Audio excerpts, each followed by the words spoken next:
Partie 4, chapitre 3, Un cœur simple, Gustave Flaubert. Quand elle fut devant le calvaire, au lieu de prendre à gauche, elle prit à droite, se perdit dans l'échantillé, revint sur ses pas. Des gens qu'elle accosta l'engagèrent à se hâter. Elle fit le tour du bassin rempli de navires, se heurtait contre des amarres, puis le terrain s'abaissa. Des lumières s'entrecroisèrent et elle se crut folle en apercevant des chevaux dans le ciel. Au bord du quai, d'autres hennissaient, effrayés par la mer.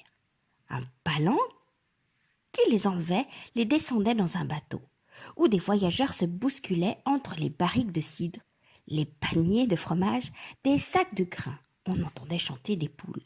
Le capitaine jurait, et un mousse restait accoudé sur le bossoir, indifférent à tout cela.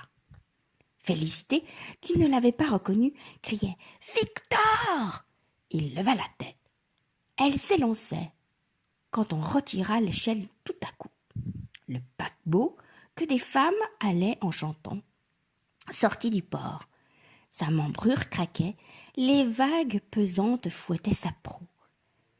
La voile avait tourné, on ne vit plus personne, et, sur la mer argentée par une lune, il faisait une tache noire qui pâlissait toujours, s'enfonça, disparut. Félicité, en passant près du calvaire, voulut recommander à Dieu ce qu'elle chérissait le plus, et elle pria pendant longtemps, debout, la face baignée de pleurs, les yeux vers les nuages. La ville dormait, les douaniers se promenaient, et de l'eau tombait sans discontinuer par les trous de l'écluse. Avec un bruit de torrent, 2 heures sonnèrent. Le parloir n'ouvrit pas avant le jour. Un retard, bien sûr, contrariait madame, et malgré son désir d'embrasser l'autre enfant, elle s'en retourna. Les filles de l'auberge s'éveillaient. Comme elle, entrait dans le pont l'évêque.